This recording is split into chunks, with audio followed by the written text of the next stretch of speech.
Hey climbers, before the whistle, before the drills, and the stat sheets, there's a kid under a helmet trying to figure out life for the very first time.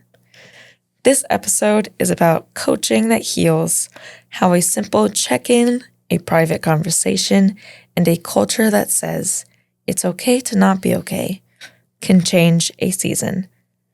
Coach Allie joins us to talk about why the tree falls the way it leans and how teams can learn to lean toward belonging. Let's get into it. Welcome to Mom and Me Climbing Mountains Together, a podcast about showing up for each other in the messy middle of life. I'm Elaine, and alongside my mom, Ashley, we're sharing our story of navigating mental health, identity, family, and all the ups and downs that come with growing up and parenting at the same time. We don't have all the answers. What we do have are honest conversations, sometimes heavy, sometimes hopeful, but always real. Our hope is that by climbing these mountains together out loud, you'll feel a little less alone in your own journey. So, let's take a deep breath, settle in, and let's begin.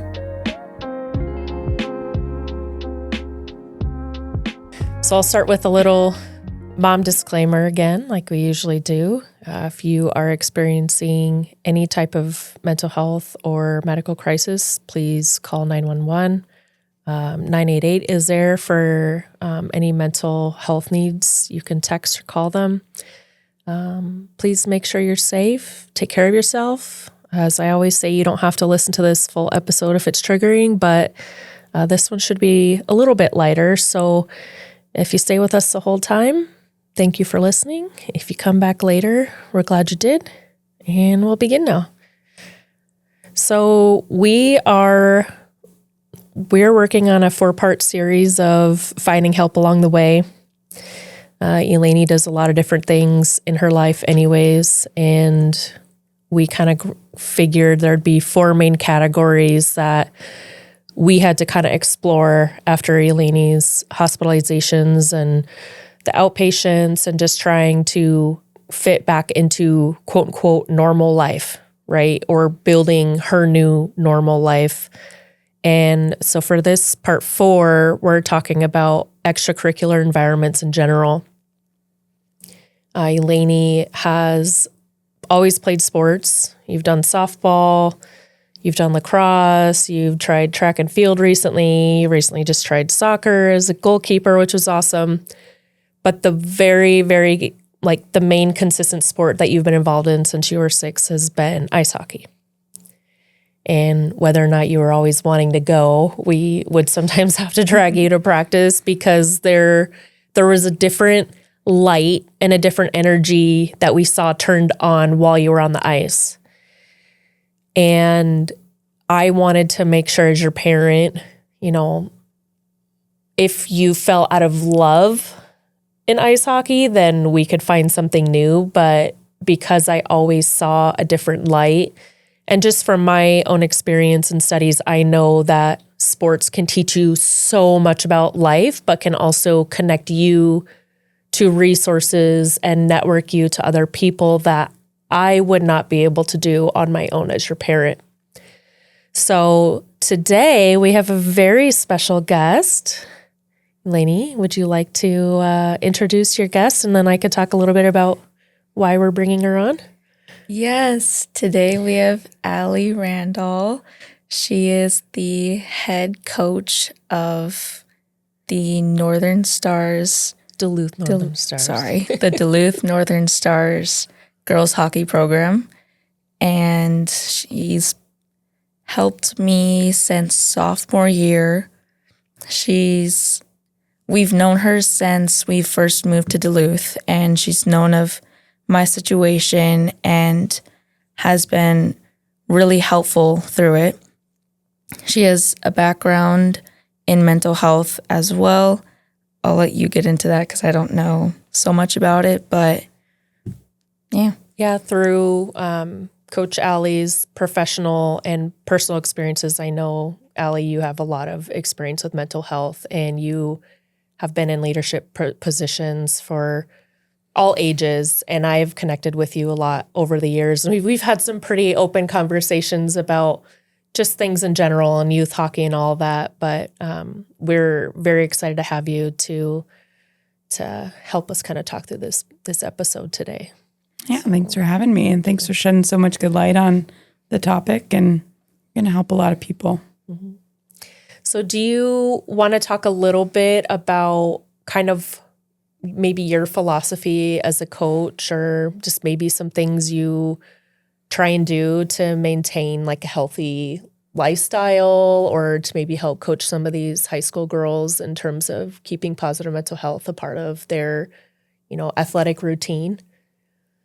Yeah, I would say that one big thing is, as a coach, you're there to coach hockey, which is forecheck and backcheck and defensive zone. But under that helmet is a person. It's someone with lived experience, no matter what that is. So maybe it's Elaine, maybe it's another player that's going through something completely different. But in some worlds, they can relate. And so as a coach and as someone who lived with and has lived with anxiety, I think the biggest thing is, as all of us coaches, we always just come back to like, they're just kids. This is their first time living. This is their first time going through high school hockey. This is our, as coaches, second time going through high school hockey technically. And so we know what's on the other side of it because we all experienced it, but they don't. And so as a coach, our biggest priority will always be their well-being and their safety, not only physically, right? I would never let them go out there without a helmet or do something that would impact their physical health, but then we also keep an eye on their mental health because that plays a huge role selfishly in their performance, but then also just as a person. And is this your third or fourth season starting as a high school coach now? This will be the fourth season. Yeah. Yep. And so just from what Elaine started with, you were still involved in the youth Icebreakers program here in Duluth. And so she was on the 15U team for the last 2 years. I think the second to the last year, Coach Allie was involved in a different age group though. So I had only interacted with you through some of the board stuff. And the next year, your second year, Lainey, as 15's, your dad, my husband, coached. And then I think that's when you had started getting involved with coaching at that time. Mm-hmm. At the high school level. And then it was sort of a mixture of me as a parent realizing the shock and worry of Elaine coming out of outpatient. So at the end of 8th grade, and then we haven't discussed the second time at the end of 9th grade as much on the episode or on this podcast yet, but knowing there was a very high likelihood of things happening again and going to, extreme measures again, I kind of realized through a lot of different board conversations and seeing coaching that I was so worried about the impact that the world was going to have on Elaine anyways, but especially as an athlete. There's a lot of pressure on high school athletes to kind of specialize in their sport and choose one and to do their best. And, everyone knows the kind of sad joke that, oh, your kid's not going to go pro tomorrow kind of thing. You're not signing a pro contract, but there is a lot of pressure on these kids. And I was so worried as a parent that someone in a position of authority over her that would have so much influence on her life would not have that understanding of mental health and learning how to navigate being successful in a sport to the extent of just learning how to be a good human, not necessarily successful to be like, going to play D1 college. And from what you have done in board meetings and what you have done and have been rolling out through this high school program, I'm so happy, honestly. I think what you're doing, you're bringing in a therapist to help, as staff. And I can't remember if is that a state requirement? No, there's no requirements necessarily, but our big thing is like getting it to be a conversation, hopefully, and at least mentioning it at bare minimum, mentioning for them to, take care of their mental health and prioritize themselves. Yeah. It's kind of the bare minimum. And I think with the more I've learned through the things I've done, yes, for youth athletes, sports actually help improve their mental health drastically. However, there's a very contradictory statistic for collegiate athletes that the second highest leading cause of death for athletes at the college level is suicide. And I feel like that just speaks wonders, right? Of the different, like the very big pendulum swing of that sort of world. So I was really concerned about, Eleni, how you would start to navigate getting back into a sport that you've always played. You had expectations of, well, I've played this for however many years, I should be good at it. But then realizing that you were kind of struggling getting back on the ice and figuring out how to fit in with the other girls. Yeah, for sure. Another part of that is just who I was playing with, because from 6 to 12, 13, I played with boys, with a mixture of boys and a few girls. So that was a totally different environment than what Duluth had in store for me. Because on top of the mental health and the stress involving it, there was also added pressure to joining a full only girls hockey team. And it was weird, it was different, and it was hard because middle school and high school girls can be mean. They can be mean. I mean, boys could be mean too, but it is different. Yeah. Well, because boys, like the stereotypical, they'll beat each other up and then they'll be friends off the ice, all buddy again. If you tick off a girl one time on the ice, your name is written in red Sharpie on her list. I'm so serious because I have some girls targeted as well because they were so rude. Yeah. But that's so, and that obviously we could probably go a whole episode on that, right? Peer conflict, yeah. But it is different, right? You had just moved up here, and a lot of these girls, they all grew up playing hockey, right? And you're all kids, like you're all learning how to navigate the world and change and newness. And we're very new to them as well. And, let's be pretty open here. You look very different than a lot of them. You had really short hair when we moved up here, right? You were kind of going through an identity crisis. You were angry at the world. You were terrified at the world. And you had some pretty traumatic things happening in your life that literally closed you off to identifying with anyone. Yeah. Right? So like forgiveness for yourself, but also forgiveness for them too. Like you all are just kids. Not to totally put you on the spot or anything, but what were some of the things that you've seen that's been really helpful through the coaching program? I think the first year having the therapist on staff was really helpful for you when you started the high school level.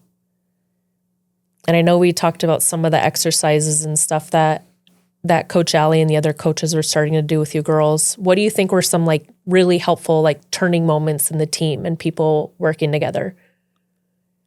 One of the biggest things that comes to mind is, oh my gosh, I just had it. Being able to speak one-on-one with the coaches. That was really helpful because I grew up with the coaches not having a separate room and always every conversation being public, but being able to have a more intimate and private conversation without having to worry about my peers, that was really helpful for me. You did speak of the therapist, but because I was so shy and timid and so, I don't want to say scared, but I'll just stick with shy in the environment. I didn't really connect with her as much as I had wanted to. Yeah. And it was hard because a lot of the girls did grow up together and they had a closer connection with said therapist. It was hard for me to try and use that source. So, like I said, my biggest thing was the one-on-one conversations, but as things developed in the program, what girls thought was silly, such as, I remember, sorry, my voice has been really bad because of soccer. I think it was last year, Coach Allie, you had the Lorax tree. Yeah. And there was the mindset on which way your tree leaned and how your performance would go. And a lot of girls laughed at it and thought it was silly, but that really is impactful if you really think about it. And that's one of the things that stood out to me a lot. Okay, tell me more about the Lorax tree thing, Coach. Yeah, we have like 4 specific philosophies as coaches, and the girls they all give me crap about my analogies, which, whatever. But I think they have so much coming in their day-to-day. They have social media, they have school, they have all these expectations that at hockey, we really said, let's just simplify it. Like, let's simplify our philosophies as coaches. And so there was a few about staying committed, that kind of stuff. But then also, it's okay to not be okay was another one of our top philosophies. And then the other one was a Lorax reference, where the Lorax, they go to cut down this tree, and the Lorax says, like, which way does the tree fall? And he says, well, down. And he says, no, the tree falls the way it leans. And so we talked to the girls and the coaches, especially about like the way that you're leaning mentally and physically, it can make a difference on where that tree is going to land. Oof. And so we talked about like having fear-based accountability. We hear that a lot, like, why don't you yell at us more? Things like that. So there's different like ways that the tree can lean, and it's going to fall that way. And then the other way, we talked about creating camaraderie and creating, giving people the benefit of the doubt. Like you were talking about, that's a peer resolution. Like, maybe I say something on the ice. Did I really mean that? Or am I just having a really off day? So those type of characteristics that you wish someone would give you, we want girls and players, young women, I should say, to lean that way. And that's the way the tree's going to fall. That's awesome. At the end of the season. So that's a huge one. But thank you for letting me know that was impactful. We'll keep that one on the list.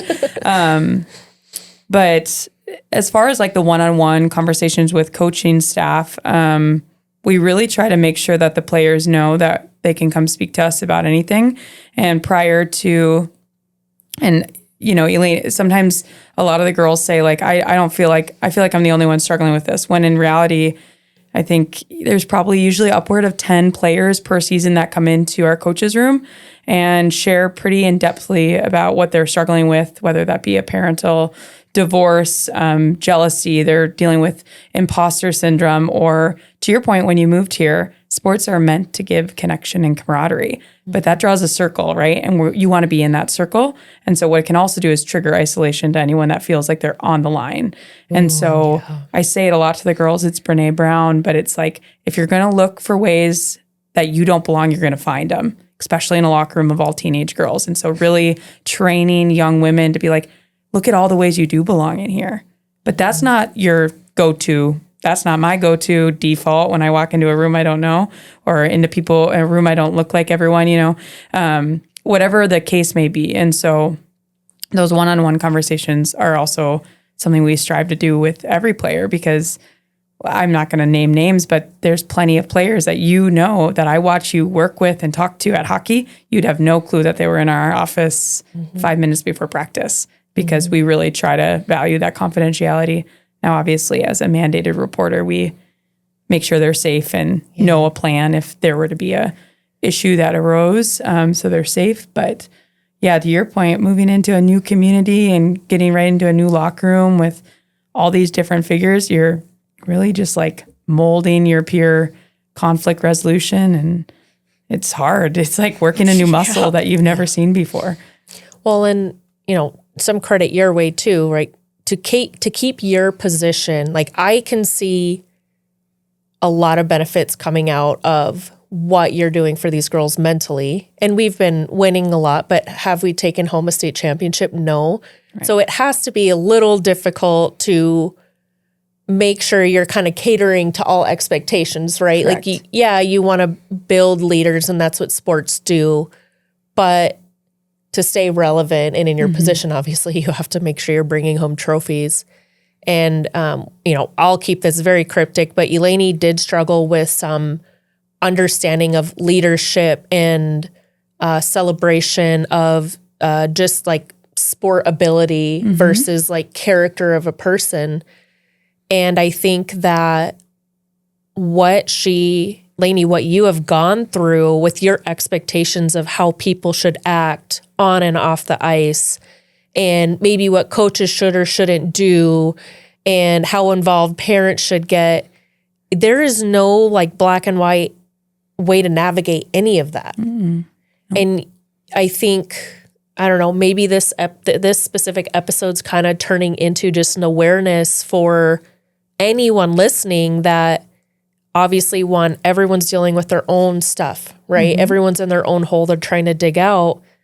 But yeah, you're not going to know everything that's happening. Right. Yeah. And, for me, I do struggle with trust issues with people in positions of authority.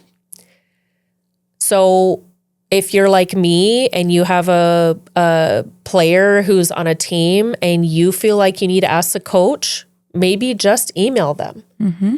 Yeah. Right? Give them the benefit of the doubt. Don't jump down their throat when you're at a practice or, game or anything like that. Give them the benefit of the doubt that they obviously for sure know more than you do, one. So have a little humble pie there. But maybe they are learning. Maybe they have not considered, different mental health tactics. Like you've put a lot of thought into stuff like the Lorax tree. But you've also have like professional and personal experience with mental health, and you've lived a life through sports. So you understand like there's more meaning to the person than the win or the loss, but there is so much development and so much good that can come out of wins and losses, and living through not only each play of the game or the practice, but each different season and each different age as you're growing up. So, for listeners, like, if you're ever wondering something, don't be afraid to ask. Yeah, definitely. I think that's a great point. Like coaches are already kind of trying to solidify their position through, a competitive winning program, right? And we're in high school hockey, so it looks a little different. The eye on the prize is that state tournament. But at the end of the day, too, we're trying to give an outlet for kids for physical, competitive nature, mental camaraderie, like I said. And the whole other avenue of this is sometimes, to your point, coaches, that's what they're here to do. They don't have a background in suicide prevention like me. And so it's just someone that's literally played hockey their whole life. And then you have someone come in and be like, I have this going on. And they're like, well, okay, get out there, kid. Yeah. But that's not, it's similar to some other, maybe like I think about like eating disorders. That's a whole nother, right? If someone has, or I'm not going to give any specifics, but if someone were to come to me in our locker room, I would need a couple days to process because I haven't worked with that population. I don't know how to navigate that correctly. I mean, just because I'm not doing anything right now doesn't mean I'm not working on it. Yeah. But then too, we've all been in a situation where we don't know what to do and we freeze. And so I'm sure there's plenty of coaches out there that are like, why isn't the coach doing anything? And it's maybe they just don't know what to do. They don't want to make it worse. Mental health is so confusing to navigate sometimes. And because I have a background in suicide prevention, I know how to kind of jump in and treat it like it's a physical injury or physical ailment versus a mental ailment. But if I didn't have that, I would probably arguably also freeze a bit and be like, I don't know, just go score a goal. It's like hard to navigate that because you don't want to make it worse. You don't want to breeze it over. So with some empathy there's plenty of coaches that also don't have lived experience. And I do have lived experience with those topics. So that gives me a bit of an empathy ledge to lean into. And so where I was going with that is, definitely check in with, if you had a different coach, that you can also explain it to them, this is what I need you to do to support me. Yeah. That's a fair ask. Now you have to remember that you're in a fully committed sport, right? So if there's specific boundaries that you have to have on yourself for your team and things of that nature. But and obviously with Lainey, with you trying new and different sports, you've definitely learned, like you've tried other sports when you were younger, but in this age, living with what you've experienced, you're way more aware of differences in coaching and the team environments as well. Your experience with soccer has, there's been bittersweet moments, but like overall, like the girls have been seemingly way nicer and way more open-armed than maybe your first year of high school hockey here, but you also have like different layers of expectations and things that have been building up to those moments. Everyone's celebrating you in soccer, like, hey, you're a senior, you've never tried this before. You're obviously all around like decent athlete. You're doing great effort. We're happy to have you here. But for you, as your parent, I've seen you really hammering on yourself because it's like, well, I've played this my whole life. I should be better. And I don't think that's very fair for you to do on yourself, right? Because what was the average age of NHL players is like 28 years old or something like that? Yeah, are you referring to her hockey? Yeah. Okay. Yeah, that performance pressure that cough, someone places on themselves. No, but that's normal. I think that's pretty accurate for someone that's competitive. So to your point, you go into a new sport and you're like, well, I'm actually doing pretty good. You're like, I can do this. Versus, hockey, maybe you show up and you're like, I'm not doing something that I've been able to do my whole life. So that also plays into it, and it adds a comparison game. It adds another layer of like imposter syndrome and feeling the sense of failure. And the other thing with hockey is you have this beautiful locker room that you are just tucked into. It's like you become a little family in there, which is a blessing and a curse, right? And people feel very comfortable in those locker rooms. It's a very sacred place. But I think where I was going with that is like when you're in there, I guess I don't know how to word this, but it's like you constantly have comparison. You constantly have these conversations. And sometimes it can just like, I don't want to say it weird. You get lost in the sauce, like the drama, it becomes its own little universe, so to speak. And so trying to pull you guys out of that every once in a while is important as coaches. But sometimes you guys get in there and you're like, that song was just too long. It's like, what? That's impacting your day? But it's because it's just like, it's like a little reality TV show sometimes. But anyway, back to the soccer and performance pressure. Yeah, sometimes I watch you kind of light up out there with that stuff. So it's cool. So I'm excited to see you, obviously, having worked the last 4 years at establishing your connections and your support systems. We've had recent conversations of you with hockey tryouts coming out, regardless being on a JV or varsity team, knowing there's younger girls and girls your own age too, who are trying to learn the ropes, and you knowing how you want your experience to be. I think with all of the education we've gone through with mental health, I'm excited to see you learn how to help support your captains and be a leader and a model, but also maybe like a correction for some of maybe the younger girls coming in, right? It's like, we're a family. We have to support each other We have to lift each other up, right? Yeah. What are some things you're looking forward to for your final season of, I'll say youth hockey, even though I know technically it's high school, but you're still a kid. So final season as a quote unquote minor playing hockey. I guess, well, for sure the first thing is my last year of playing with my Bash brother, Lucy. Lucy Bell, shout out. Yeah. I've been playing with her since, we've been playing in the same programs since I moved here. And it's a bittersweet moment. She may not say it, but we'll say that she thinks the same thing. I bet she does. Another thing would be being able to see the fruits that have been produced on the tree of my growth. I am a complete different person than who I was in even sophomore year.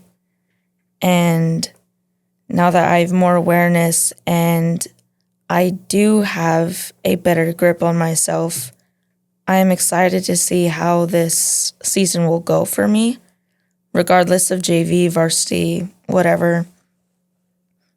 I'm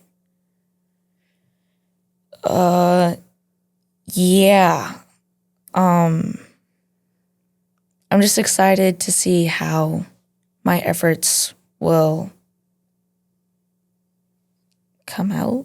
Yeah, pay off. Yeah, pay off. Thank you. So I want to say, listeners, this is not a scripted episode. We have a general idea of what we wanted to talk about. So I'm going to drop a huge fishing line here. This is a perfect organic development to this question as we're nearing the end of the episode anyways. With what you just said, the full circle, being so high up on this mountain, now looking back to the very deep hole you were in, what can you say to listeners who may be in a similar hole right now? Just keep going. The first thing that came to mind is an analogy of swimming.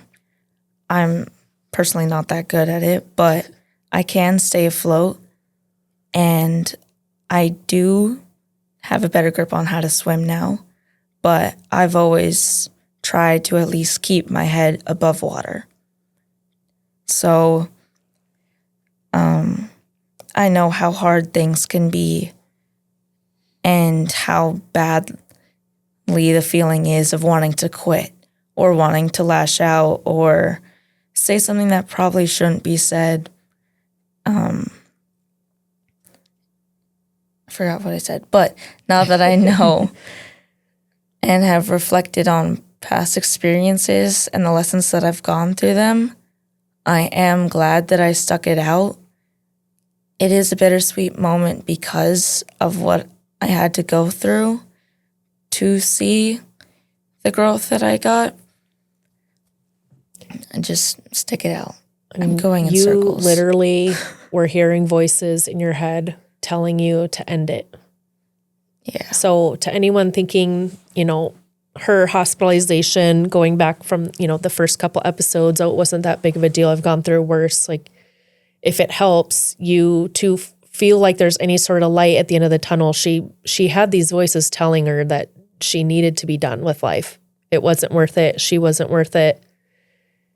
And I think you, even like writing, there was one moment where you like texted something out on your phone, and I don't even know if you sent the text. You just showed Dad or I the words. It was on Notes app. That is fighting for survival. So there's so many little minuscule things like that you can do. Like, if you're in a deep, dark, muddy hole, start climbing down the walls around you and start stepping on the dirt and get higher up in the hole and try and find a way out. Like, there's got to be maybe some kind of hand that could reach in and help you. There's got to be something. I mean, we're lucky that you're in Eleni's life. Like, it's not even about her continuing to play hockey. It's the fact that we were able to connect with you and you have the background that you did. So we felt comfortable enough having a very, very pointed conversation that was, my hairs were probably a little bristled and I felt bad. I may have put you on the spot sometimes, but I had to ask you, like, what does this program mean to her and what does she mean to the program? Because if she can't hear that flat out, she's not going to be able to continue going forward. Yeah, and I think as whether there's coaches listening to this or players even, like, Eleni, to your credit, like, arguably you did that all on your own. Now, as someone that's like considered a quote unquote helper, right? I don't like that. You know what I mean, though? Like, someone on the outskirts, so to speak. I think it's a true testament to you and what, like, you advocating for her, and then Eleni, like, you being willing to just admit, like, there was a couple of times where it just wasn't your day. And I remember, like, we just kind of looked at each other, and whether that be due to something that was going on or whatnot. I remember over at SIL one day, we were kind of talking about similar things that we had been experiencing that day. Those little things that helped me too. So you're helping people on their own mountain on the way up too. But as far as like someone maybe who's a coach or a player that's listening, I think that I have it written down here because I always, when I did suicide prevention, I'd always tell coaches that, like, that Fred Rogers quote that says, anything that is human is mentionable, and anything mentionable can be more manageable. So talking about emotions like anger and sadness and fear can help create a safe space for kids to manage them. And especially in sports, there's not always time for that, but there's at least a moment that you can pause. And, players like Eleni, you might not remember, but we try to bring it up pretty much around that deep winter time to our players, like, hey, you haven't seen the sun in a month. So if you're starting to feel sad or angry, like, now's the time to talk to someone about it. And we always bring that up, like, and even if, for example, if you weren't going through that last winter, it probably didn't click, like, no one always remembers that. But moral of the story, I think just that's the beauty of sports, is there's so many eyes on the players that if something wasn't normal and wasn't healthy for Eleni or for another player, we could pick up on that. And that signals a red flag that help might be needed or something's not going right. And that's the beauty of sports, is you do have more eyes on you.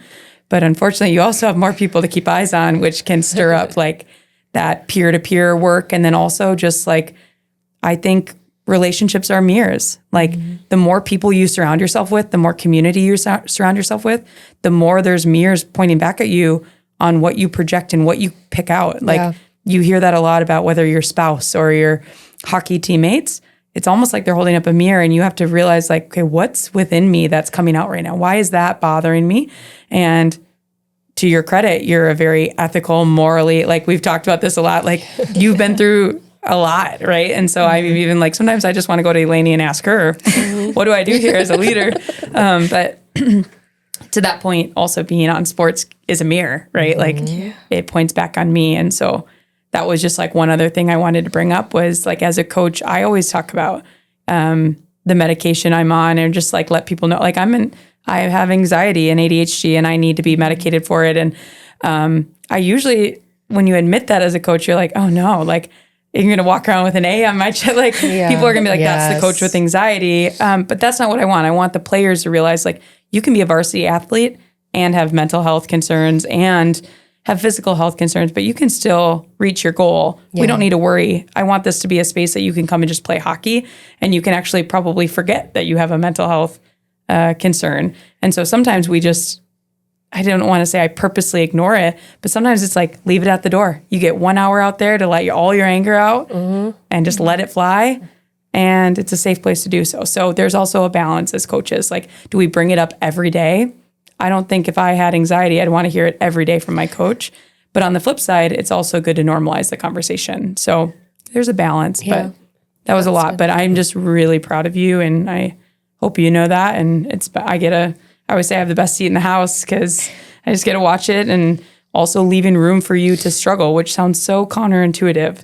But sometimes like letting kids muster through things that are safe, like doing something safely, watching that has been really, really cool. And I've watched you grow in a safe manner the last year. So Thank you. it's awesome. I'm like sniffling into my microphone. So sorry if listeners are going to hear my nose. I'm trying not to cry right now. It's like a baby learning to walk. Yeah. But that's just the point, is your kids. And again, listeners, this isn't about all of Elaine's work. Like, I've had to figure out how to let go in some conversations. Your kids aren't necessarily always going to be in athletics, but they're going to be doing something outside of school. So as they're getting older, trying to find a way to realize that they are developing into their own people. They're not always going to make the choices that you think you would make for yourself or make for them. And figuring out how to celebrate them becoming their own unique individual human is very important. If there's coaches listening, you do not have to become a therapist. You do not have to go develop a professional career in, mental health. However, Sports Engine, Safe Sport, Sophie Squad, the JED Foundation, U.S. Center for Mental Health and Sport, I know I'm not naming even remotely close to all of the organizations out there that can provide you with resources. If you're not a coach, there are still resources out there where if you're working with children, teenagers, other adults, you can kind of learn, maybe become a mental health first aid responder. There's things there where we know it's not like we live in a world with only one or two people with a severe mental health diagnosis. We live in a world where everyone has something going on. So educate yourself.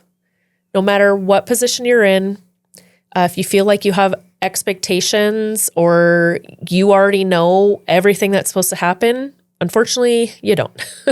Everything's always changing. Everything's always growing and learning and evolving. So just, again, I say this a lot, listen to your kids, be humble, but also know that if they're coming to you and saying, I need help with this, I'm struggling, or you can see that they're bawling their eyes out after every single hockey practice, a conversation needs to be had, And if that coach isn't open to it, I don't know, maybe there's an athletic director there that at the school or school district, maybe you need to have a conversation with. There's always someone you could talk to, and you may not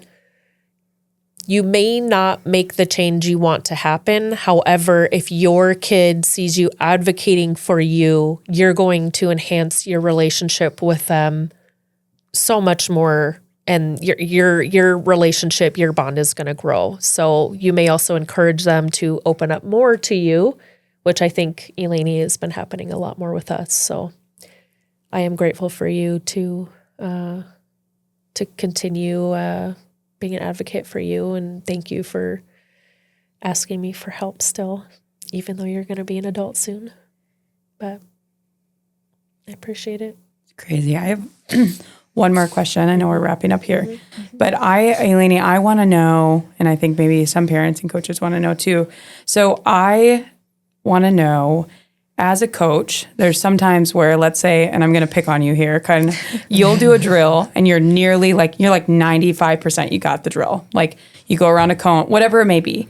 But then there's a rep where you lose the puck and you kind of are like, can't believe I did that wrong. And you come back and I usually say, I know you didn't intend to do the drill wrong. So I'm not mad at you. Just go back and try to do it again.